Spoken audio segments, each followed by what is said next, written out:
Nós hoje estamos muito bem equipados, teoricamente, filosoficamente e psicologicamente, né, para lidar com os mise-en-scènes, né? Então, a cidade tem vários mise-en-scènes, enfim, espaços cívicos, né? Até os espaços familiares tem modos de você que preparam você para uma experiência, né? Então, a casa, quando a gente está em casa, existem modos de fazer você se sentir mais confortável, né? E criar distinções entre os diferentes ambientes, né? No caso de espaços, vamos dizer, que a gente considera como sendo mais públicos e tal, isso são códigos que foram desenvolvidos, mas que são muito bem executados, né? Muito bem planejados, né? Então, no museu, o museu neoclássico tem a grande escadaria, tem a colunata, tem, né, vários modos de construir esse mise-en-scène para você chegar dentro do museu de uma maneira muito padronizada, né? E com o seu, vamos dizer assim, seu poder de crítica diminuído, talvez, né? Então, você está formatado para ter essa experiência, né? Agora, o museu, mais do que um museu virtual, mas é um museu na virtualidade, é um museu que, de forma nenhuma, desconsidera esse museu e todo esse legado, né, de uma etapa anterior, ou das etapas anteriores. Ele se faz num modo ampliativo, né? Então, por isso que assim, eu sou muito mais cético em relação a uma pura experiência virtual. Provavelmente isso vai acontecer mais adiante, mas nesse momento o que mais nos deixa desconfortável e o que talvez é mais intrigante de fato é você relacionar esses códigos de uma cultura material e diante de novos códigos que estão sendo modelados, eles não estão ainda totalmente definidos, né? Então, aí que está o desconforto, e muita gente prefere ficar relacionado aos referenciais antigos do que tentar entender esses novos referenciais que nós estamos construindo. Não é uma força outra que está construindo, é o ser humano que está fazendo isso, né? Essas plataformas ou essa ideia de novos espaços, aí por isso que eu não gosto de usar o museu virtual, porque ele seria uma nova condição. Eu não acho que a gente ainda tem essa nova condição. Então, então os museus que lidam com a virtualidade são os museus que talvez sejam os mais interessantes. Então, eles não deixam de ser museus, mas eles desenvolvem processos, né, que vão, de fato, enfrentar os desafios desses novos códigos, né, e dessas novas dimensões que são necessárias para a experiência humana, né, e mesmo para, vamos dizer assim, dar continuidade a um patrimônio, a um legado cultural, né?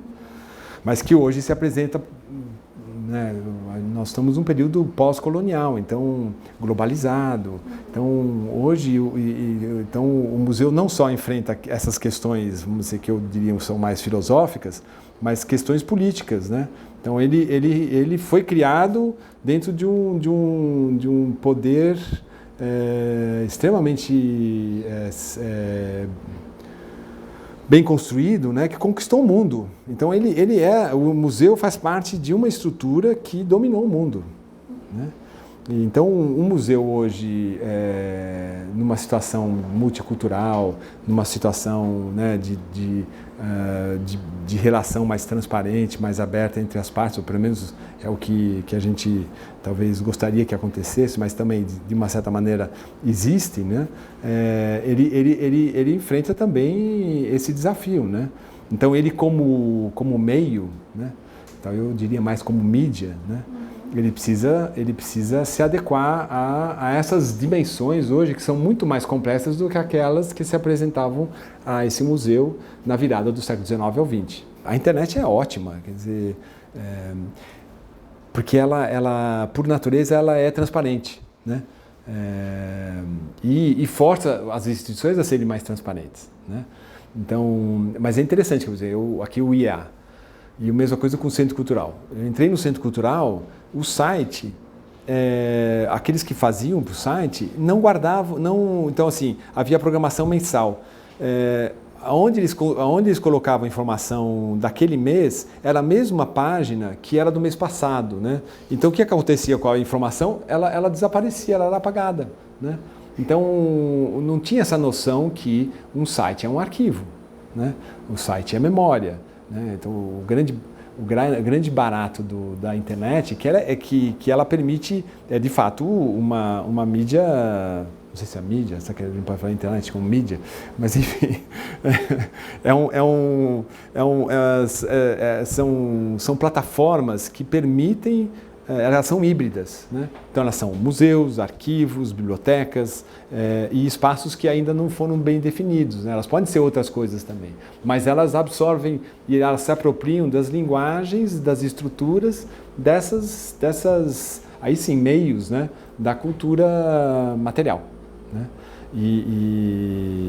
Mas potencializam isso, porque aí você pode de fato criar relações entre elas ou mesmo diluir um pouco essas fronteiras, né?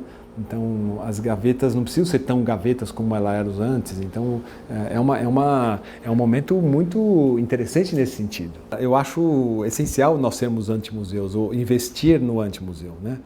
Lina Bobardi, o MASP é antimuseu, né? O nosso Niemeyer, quando faz o museu, ele desenhou um museu para Caracas que acabou não sendo construído, né? Talvez era um museu mais tradicional, mas já era como espaço tinha muito a ver com a Oca, né?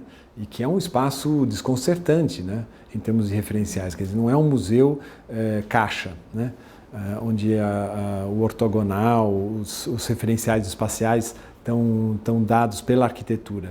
Então essa ideia da oca, né, do semisférico, né, aquela experiência no topo, na última, né, parte do prédio, é maravilhosa, né?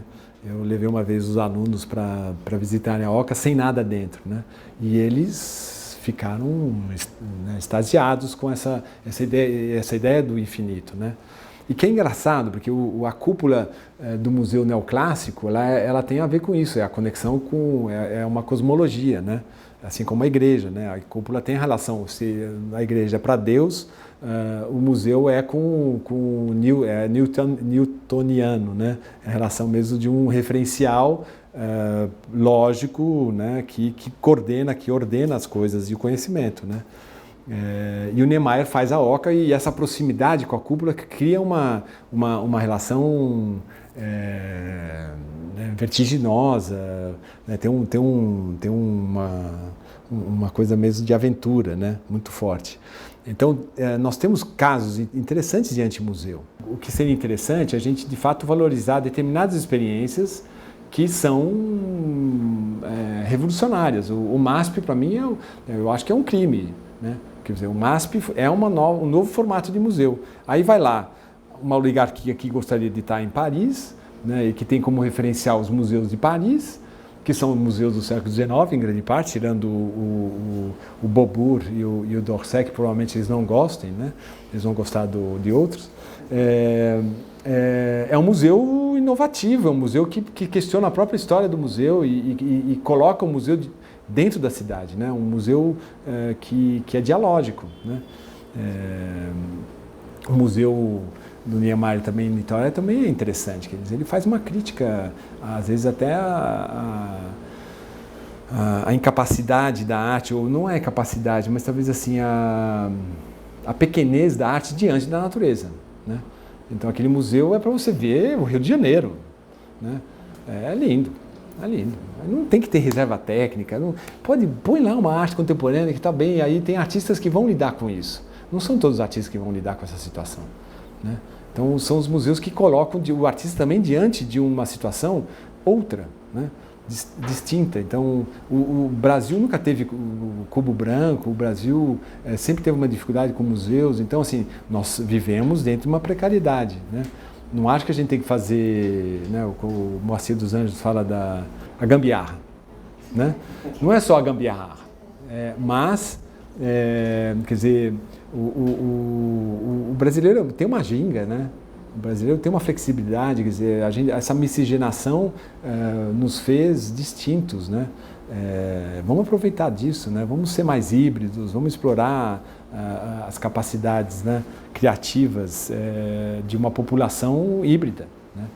E mesmo que não dê certo, né? Vamos arriscar mais, vamos deixar de copiar tanto, né? Ou tentar chegar onde outros chegaram, mas por que a gente não vai chegar em outros lugares que ninguém, ou os outros não chegaram, né?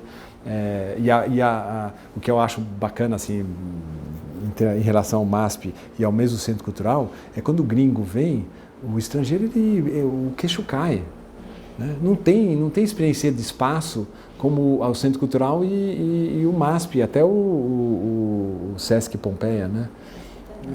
Então são espaços onde a experiência, o sujeito se vê diante de novas condições, né? E são condições libertárias, né? Então isso é que é o bacana.